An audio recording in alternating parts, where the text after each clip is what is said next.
The sky was a brilliant, cloudless blue, that kind of high-altitude clarity that made every edge of the landscape feel sharper. But the beauty was unnerving in its silence. There was no wind, no rustle of trees, no crunch of gravel beyond their own footsteps. Just the sun beating down on stone and the oppressive cawing of a single raven overhead, circling and crying like it was stuck in time. Dylan paused and shaded his eyes. "Why is it still here?" he murmured. The others slowed behind him. The bird had been following them for over 20 minutes now, not flying off in search of prey, not gliding on thermals like raptors usually did. It was fixed above them, looping and dipping erratically, its harsh cries echoing off the cliff walls. "Maybe we're near its nest?" Mira suggested, but her voice was uncertain. The plateau they were hiking across was nearly barren. Jagged granite, shallow patches of alpine moss, and the occasional ice-veined boulder. There was nowhere for a bird to nest here, certainly not one so agitated. "Or maybe," Juno said dryly, "we walked into a warning zone and don't know it yet." No one laughed. They kept walking, boots scraping across fractured stone. The trail had narrowed. Less a trail now and more of a series of linked rocks and natural steps. Beneath them, the land fell away into steep, misty valleys that still held snow even in late summer. And still the ravens circled. Something felt suspended.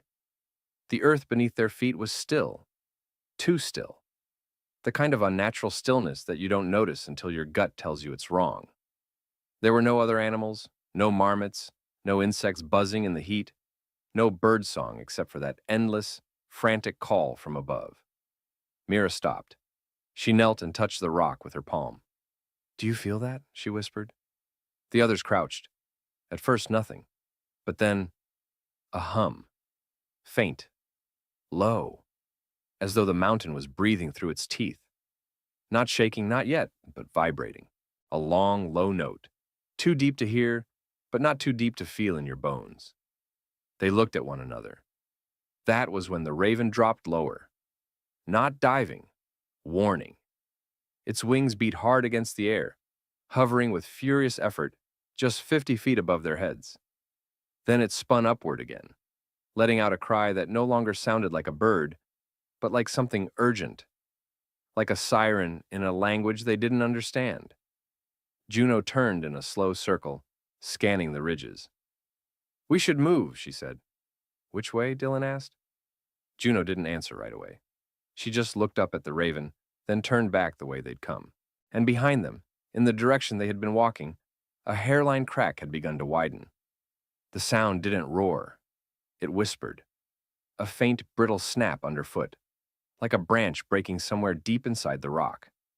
Dylan froze mid-step.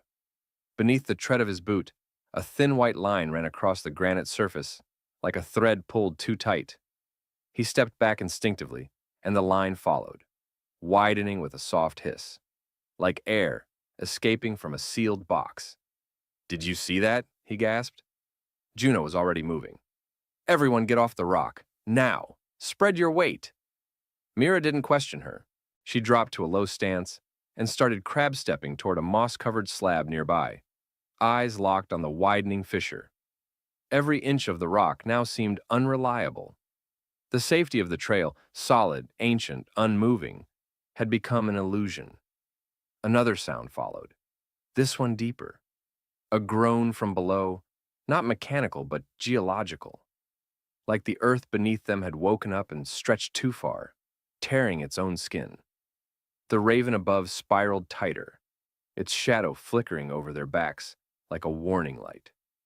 It cried again, louder this time, panicked, then flapped violently toward a ridge to the left and perched on a dead tree that clung to the rocks like a skeletal hand. Thomas was the last to move. He hesitated, staring at the crack now running the length of the trail, trembling slightly underfoot. Then, another snap. A section of the stone ledge sheared away with a sickening lurch. Not all of it, just a piece. But it dropped half a meter instantly, dragging moss and dust into the gap. The plateau was breaking apart. "Go, go, go!" Juno shouted, grabbing Thomas's arm and pulling him toward the slope. They scrambled uphill, boots slipping on scree and grit. Behind them, the cracks spread wider, branching like lightning through the stone, revealing glimpses of dark nothingness beneath. The mountain was not solid here. It was hollow, a crust on top of something ready to collapse. And then it did. With a sound like tearing fabric and falling timber, a massive chunk of the trail, the very part where Dylan had been standing moments ago, gave way. It dropped like a drawbridge falling into the abyss, pulling with it slabs of ancient stone, decades of foot traffic, and the illusion of safety. A plume of dust and powdered granite exploded upward. They ducked instinctively, coughing, shielding their faces. When the air cleared, they stared. A crevasse had opened, jagged and wide, slicing across the path like a wound. It wasn't smooth. It was rough and raw, with edges crumbling into a dark void below. And it was growing, slowly, inch by inch. Mira whispered, "If we'd been 5 steps farther." Dylan nodded numbly. "We'd be inside that." The raven let out a final cry and flew again, not away, but along the ridge, keeping them in view. It wasn't trying to escape. It was leading. The path was gone. Not just broken, erased. What once was a narrow, dependable line of stone and earth now lay in fractured ruins behind them, swallowed by the slow-growing mouth of the earth. The crevasse yawned like a dark scar, its jagged edges threatening to split further with every breath of wind or shuffle of gravel. But the hikers didn't linger. Instead, they followed the only guide left to them, the raven. It flew low now, gliding just above the ridgeline with eerie precision. Its wings beat rhythmically, its calls fewer but sharper, almost as if the urgency had shifted from warning to instruction. It would dart ahead, then circle, waiting, always watching. "What are the odds," Mira muttered between gasps, "that we're being led by a bird?" Juno, scanning every ridge and footfall, replied, "Better than trusting the ground right now." They moved carefully, each step deliberate. The terrain had changed. What had been wide and forgiving alpine plateaus were now unstable slopes, dotted with slabs of granite peeled away like old bark. The air had grown heavier, too. Not hot, but pressurized, thick, as though something beneath the surface was still shifting. The bird swooped sharply to the left. Without hesitation, Juno followed. The others hesitated, just for a breath, then moved after her. The path the raven marked wasn't easy. It was steep, cut between tilted stones and led beneath overhanging shelves where echoes distorted their own footfalls. But it was intact. Unlike the terrain to their right, where fissures continued to multiply in spiderweb patterns across the valley floor. Then, the sound changed. No longer cracks and rumbles, but a deep, reverberating pulse. A kind of rhythmic compression. The ground wasn't just splitting, it was settling, shifting under enormous tension. A system collapsing inward on itself. "Stop," Dylan called out, holding up a hand. They paused. Even the raven landed nearby, unusually still. From where Dylan stood, he could see across a shelf that had remained hidden before. A massive depression in the earth, perfectly elliptical, rimmed by crumbling rock. A sink basin, not yet dropped, but ready. In the center, the remains of the trail, threading across like a tightrope over a paper drum. It was going to fall. "Was this always here?" Mira asked. "No," Juno replied. "This is new, a false layer above something deeper." They moved quickly now, urgency tightening their movements. The raven flew high again, as if sensing the change, and its cry cut through the air like a flare. This time, the sound was longer. Not panic, not fear. Clarity. And the hikers understood. The bird wasn't warning them of what had happened. It was showing them what still could. They climbed until the basin was behind them. Higher ground, older rock, less fractured. And finally, the raven landed at the edge of a wide, sunlit outcrop and fell silent. Below them, in the distance, the earth gave a final groan, and the trail they would have taken disappeared into a sudden, roaring collapse. Gone. A canyon where none had existed. No one spoke. And then the raven, satisfied perhaps, launched skyward and disappeared into the light. It started as a sigh, the kind of sound the earth makes when it's finally had enough. Below the hikers, where the phantom trail had once stretched like a fragile ribbon over the mountainside, the ground settled, but not gently. It sagged first, almost imperceptibly, and then with breathtaking suddenness, gave way.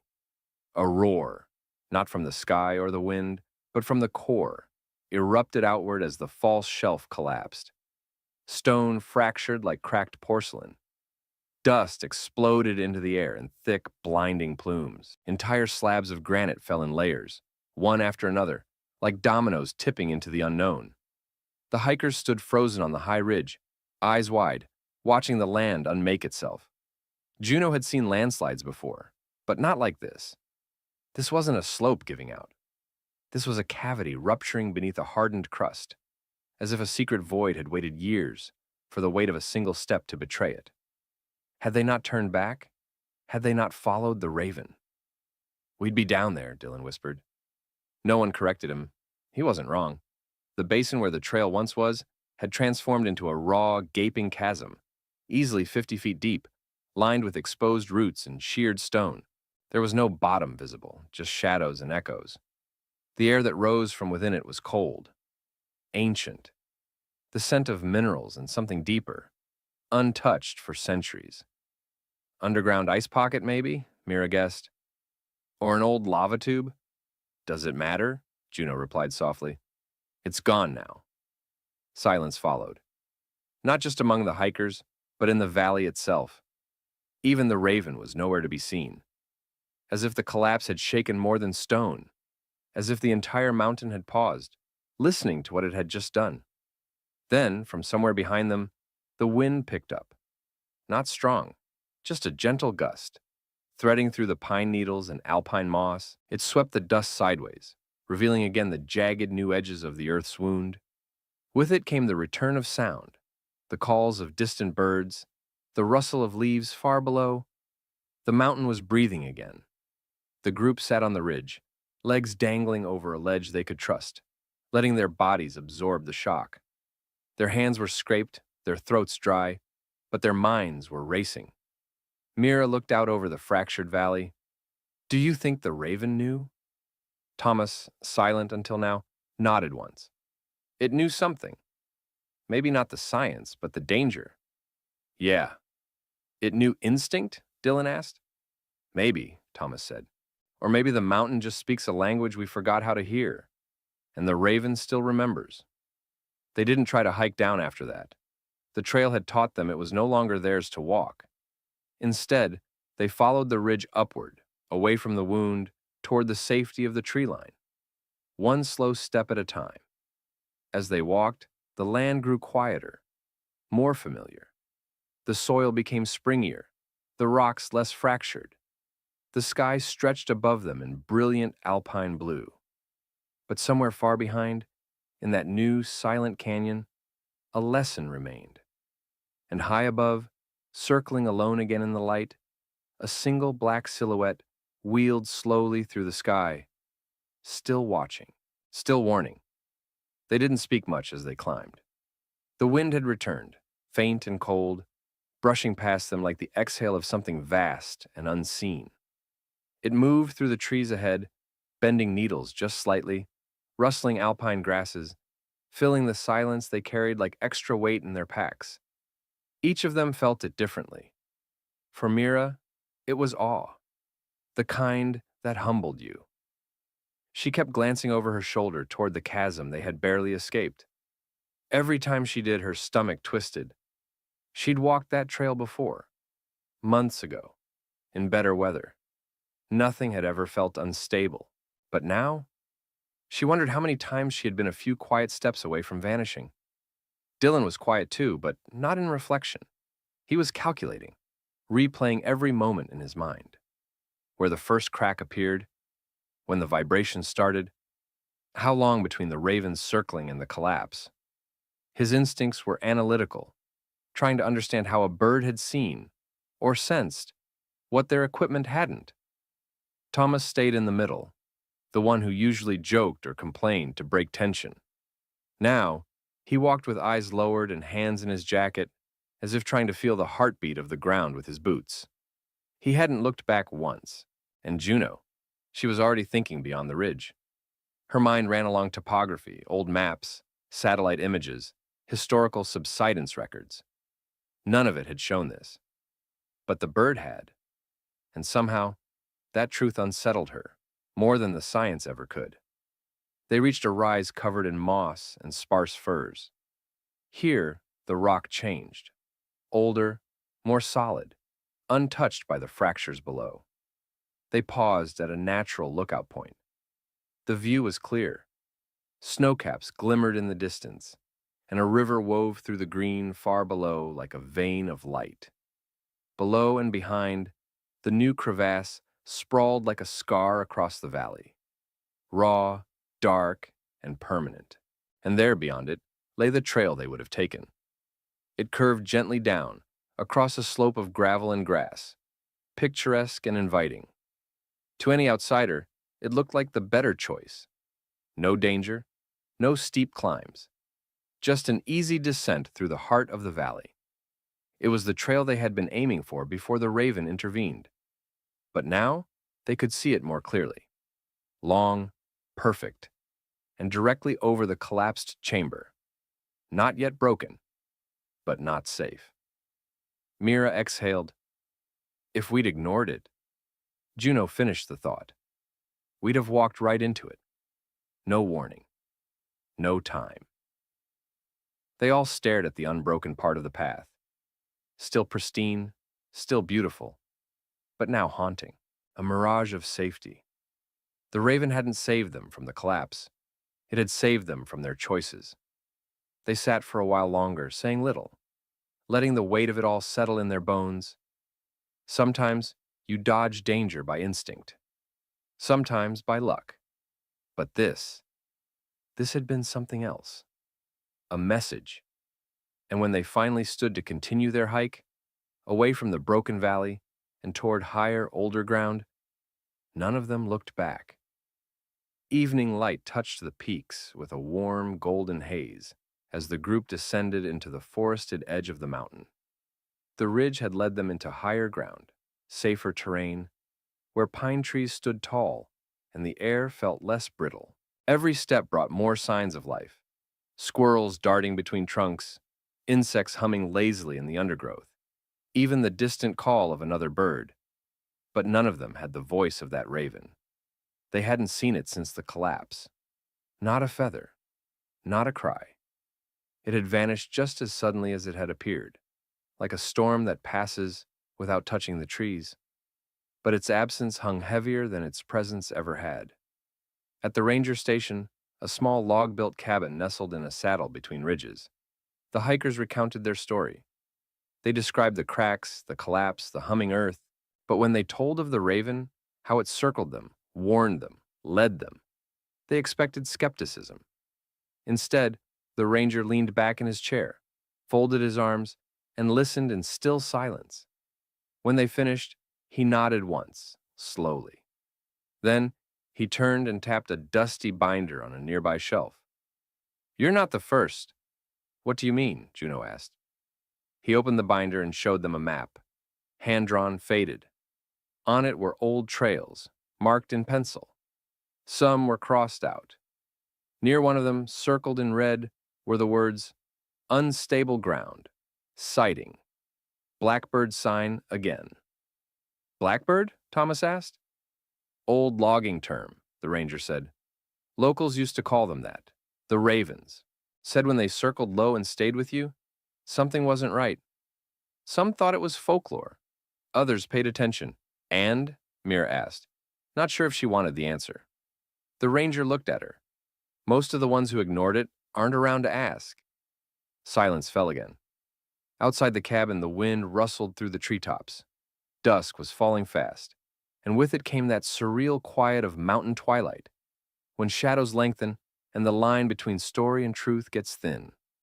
The hikers stayed the night in bunks lined with thick wool blankets and the scent of pine sap. None of them spoke much, but they listened to the creaks of the cabin, the whistle of breeze through the rafters, And once, just once, what sounded like a single raven's call echoing through the trees. They rose early the next morning. When they stepped outside, the trail ahead was bathed in new light. The mountain looked untouched, peaceful, but in their minds, they still saw the valley's wound, still heard the earth's groan, and still felt the pressure in their chests that came just before the collapse. As they shouldered their packs and started walking, Dylan glanced skyward. Nothing but clouds.